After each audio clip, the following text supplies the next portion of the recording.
শুধুমাত্র ভুল রক্তের কারণে কিভাবে একটা জলজান্ত প্রাণ নিমিষে শেষ হয়ে গেল, কিভাবে একটা নবজাতক সারা জীবনের জন্য মায়ের ভালোবাসা থেকে বঞ্চিত হলো, সেটাই আজকে আপনাদের সাথে শেয়ার করব। আসসালামু আলাইকুম, আমি মনীষা জাহান চলে আসলাম নতুন একটা ভিডিও নিয়ে। আজকের ভিডিওটা মোটেও স্কিপ করবেন না। সব ভিডিও কিন্তু স্কিপ করতে হয় না, সব ভিডিও স্কিপ করার মতোও না। আজকের ভিডিওটা আপনি দেখলে বা শুনলে অবশ্যই আপনার উপকার হবে। আমার তো এটাই মনে হয় যে আজকের ভিডিওটা সবার দেখা উচিত, জানা উচিত। তো চলুন মূল কাহিনীতে যাই। একটু বলে নিতে চাই, যারা আমার আগের ভিডিওটা দেখেননি দয়া করে দেখে আসবেন। এছাড়া এই ভিডিওর আগামাথা কিছুই বুঝতে পারবেন না। যারা নতুন আজকে প্রথম আমার ভিডিও দেখছেন তারা তো অবশ্যই দেখবেন, এবং যারা পুরনো আমার অডিয়েন্স আছেন তারাও আগের ভিডিওটা একটু দেখে নেবেন পুরোটা, যারা দেখেননি। তাছাড়া কিন্তু বুঝবেন না। আর আমার মনে হয় পুরোটা, দুইটা ভিডিওই পুরোটা দেখা উচিত এবং জানা উচিত সম্পূর্ণ ঘটনাটা, এবং সচেতন হওয়া উচিত। সচেতনতার জন্যই আমি আমার এই ভিডিওগুলো শেয়ার করতেছি, এছাড়া কোনো উদ্দেশ্য নেই। তো চলুন শুরু করি। আমি আগেই বলেছি যে আমার মামি শাশুড়ি সুস্থ স্বাভাবিক ছিল। চিকিৎসকের ভুল চিকিৎসার কারণে আমার মামি শাশুড়ি মারা গেছে। আমার ছোট্ট দেবরটা মা হারা হয়ে গেছে। তো চিকিৎসকের কোন ভুলের কারণে এটা হয়েছে সেটা আমি আগের ভিডিওতে বলতে পারিনি, তো সেটাই আজকে আপনাদের সাথে শেয়ার করব। শুধুমাত্র রক্তের ভুলের কারণে, ভুল রক্ত আমার মামির শরীরে পুশ করার কারণেই কিন্তু আমার মামি শাশুড়ি আমাদেরকে ছেড়ে চলে গেছেন। আমার মনে এত কষ্ট লাগে বলে বোঝাতে পারবো না। সে আমার ফ্রেন্ডের মতো ছিল।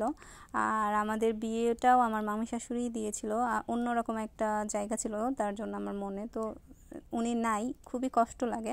তো কাহিনীটা বলি। আগেই বলেছি যে একটা বাজে ক্লিনিকে আমার মামি শাশুড়িকে অ্যাডমিট করা হয়েছিল। লিভার পেন ওঠার পরে সেখানে অ্যাডমিট করে। ক্লিনিক সম্পর্কে তো আমি আগের ভিডিওতে বলেছি, এখন আর না বলি। তো সেখানে ভর্তি করবার পরে প্রথম বাবু যেহেতু সিজারে হয়েছে, স্বাভাবিকভাবে এটাও সিজারেই হয়। তো সিজার করার পরে মামির রক্ত স্বল্পতা দেখা যায়, রক্তের প্রয়োজন পড়ে। তখন তারা রোগীর পরিবারের কথা শুনে, রোগীর পরিবার বলে যে রোগীর হচ্ছে রক্তের গ্রুপ বি পজিটিভ। অথচ মামি এর আগেও তাদের ক্লিনিকে গেছে, চেক আপ করাইছে, ইভেন হচ্ছে কখনোই তারা রক্তের গ্রুপ টেস্ট করা নাই। কিন্তু যখন কেউ ভর্তি হয়, অ্যাডমিট হয় বাচ্চা হবার জন্য, তখন কিন্তু সব ক্লিনিকেই রক্তের টেস্ট করা হয়, ক্রস ম্যাচ করা হয়, যেহেতু রক্ত লাগতে পারে বা এমন কিছু। তো তারা কিছুই করে না। ইভেন তারা যে আগের রিপোর্টগুলো যে আসলে রক্তের গ্রুপ বি পজিটিভ কি না, তারা সেটাও চেক করে না।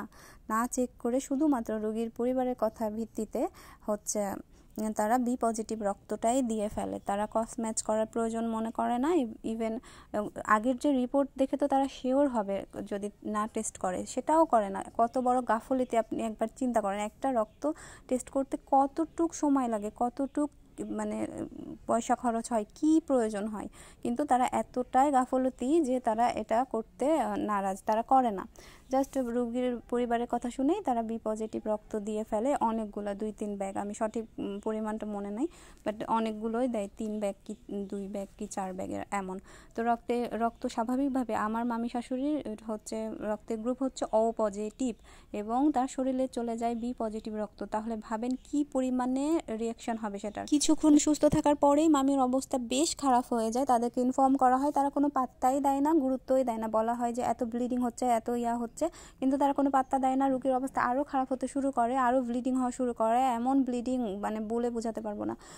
যখন আমরা পরিবারের সবাই গিয়ে চিল্লাচিল্লি করা শুরু করে দিই, সবাইকে জানিয়ে দিই আমরা যে এরকম অবস্থা হয়ে গেছে, তখন তারা তড়িঘড়ি করে আমাদের চিল্লানির ইয়াতে তারা ওটিতে নিয়ে যায়। ওটিতে নিয়ে যেয়ে তারা তো তখন বুঝতে পারে যে এরকম আমরা ভুল, তখন আর কি জানা যায় যে এরকম তার রক্তের গ্রুপ হচ্ছে ও পজিটিভ, কিন্তু এরা বি পজিটিভ দিয়ে ফেলেছে। তখনই যদি তারা বলতো যে এখন আমরা পারতেছি না, আমাদের ভুল হয়ে গেছে, আপনারা মেডিকেলে নিয়ে যান, তাহলেও হয়তো বেঁচে যেত রোগী। কিন্তু তারা তখন বলে না, তারা প্রায় 6-7 ঘন্টা ফেলে রাখে ওটিতে অক্সিজেন দিয়ে। ততক্ষণে মামির অবস্থা খুবই খারাপ, নিস্তেজ হয়ে গেছে, কথা নাই কিছু নাই।